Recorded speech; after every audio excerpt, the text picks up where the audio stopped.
Profitez des 60 milliards de barils de pétrole cachés sous la tour Eiffel. Nous allons vous révéler comment une petite compagnie pétrolière texane a revendu jusqu'à son dernier puits de pétrole le jour où elle a découvert un réservoir de 60 à 200 milliards de barils de pétrole dans le bassin parisien. Comment toute la chaîne de production, du fournisseur de tubes en acier à la société exploratrice, va prendre de la valeur et générer des gains exceptionnels grâce à cette découverte. En France, les sous-sols appartiennent à l'État. Cela veut dire que même si vous avez eu la chance d'acheter un terrain sur un gisement géant de pétrole, il ne vous appartient pas.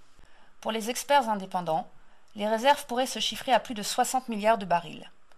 C'est à peu près la quantité de pétrole qui se trouve au large du Nigeria ou de l'Angola. Évidemment, la totalité de ces 60 milliards ne pourra pas être extraite des sous-sols. Il y a de nombreux défis, notamment techniques et technologiques, à relever avant cela. Mais sachez que l'exploitation d'un seul % de cette manne serait déjà ultra profitable. La technologie, c'est le forage horizontal. Pour en revenir à nos 60 milliards de barils cachés sous Paris, il faut forer sur des distances de 4 à 5 km de large par 2 à 3 km de profondeur, sous les réservoirs traditionnels.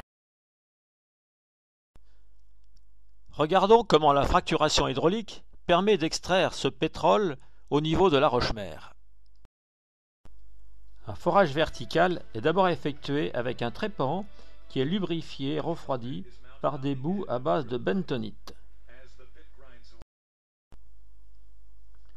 Lorsque le forage atteint la nappe phréatique, il est arrêté et une enveloppe, sorte de tubage cimenté, est coulée afin d'isoler le puits de la nappe d'eau pure. Ce tubage devrait être capable de résister à de très fortes pressions.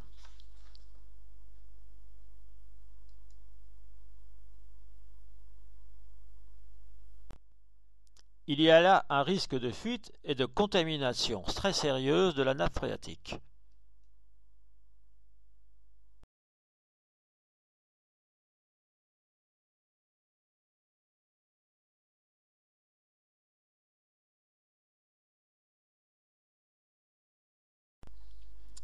Lorsque le forage arrive près de la couche contenant les inclusions de pétrole, c'est-à-dire entre 2500 ou 3000 mètres de profondeur, un nouveau type de trépan pourvu de moteur est introduit de façon à amorcer un virage à 90 degrés.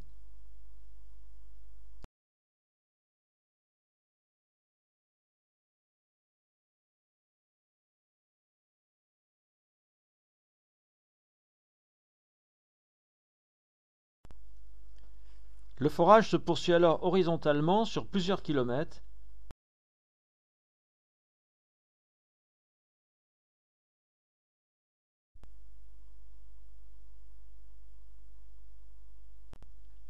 Lorsque le forage arrive à son extrémité, le trépan est enlevé et le puits est ensuite gainé par une enveloppe cimentée.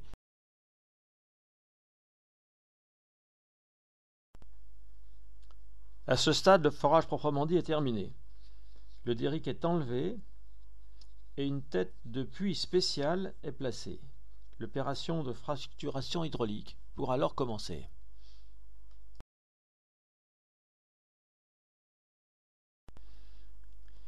Des amorces de fracture de la roche sont créées par des explosifs.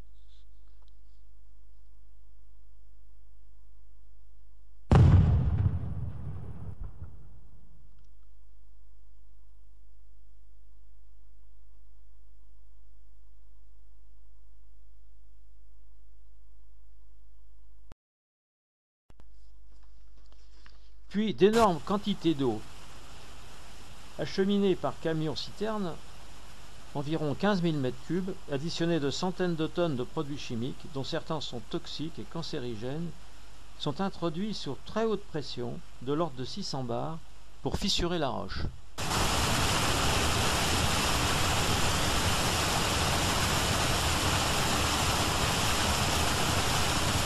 Cette opération est répétée plusieurs fois jusqu'à couvrir toute la longueur, toute la partie horizontale du puits.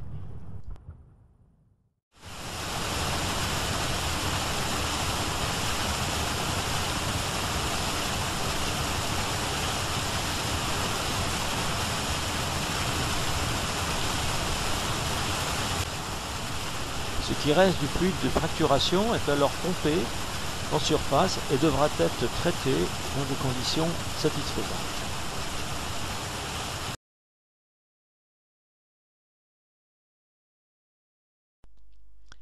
Un seul puits produira 100 à 400 barils par jour et il en faudra beaucoup pour obtenir une production qui soit significative. D'ici 2011, 6 tests forages seront mis en route. Cela fera autant de nouvelles échéances à surveiller. 60 milliards de barils sous la tour Eiffel, ça représente la consommation française pendant un siècle. Pour cela, il faudrait forer 200 000 puits et occuper toute la surface de l'Île-de-France.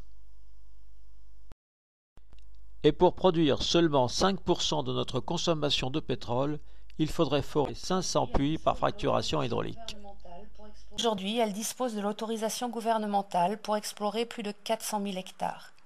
Qui plus est, en situation de complet monopole. Dites-vous.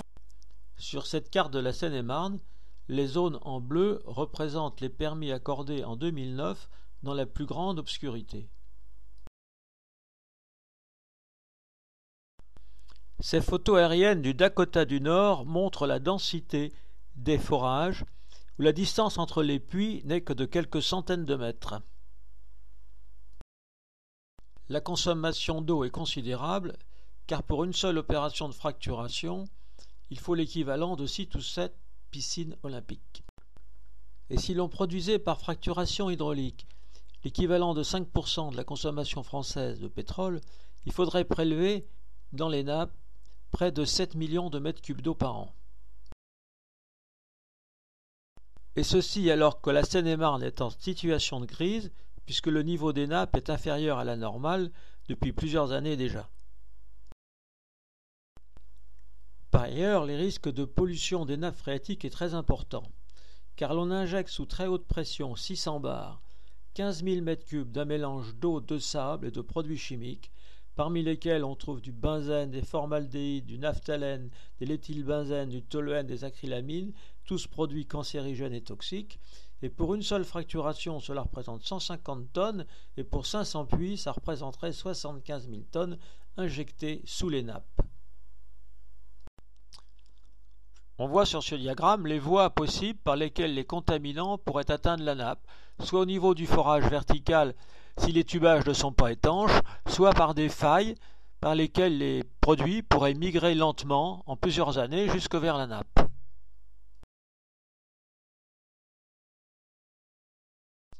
Un volume considérable de boue et de rejets toxiques doivent être traités dans des bassins de décantation, puis dans des stations d'épuration, dont on ne sait pas trop comment ça va se passer.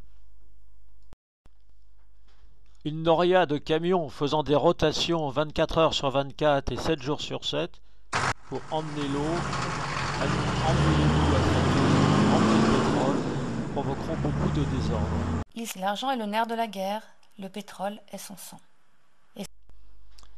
Les profits pour Toreador seront considérables, 70 $ par baril, et s'il produisait 100 000 barils par jour, il gagnerait 2 milliards d'euros par an, alors que les taxes locales qui reviendront aux collectivités seront 20 fois moindres.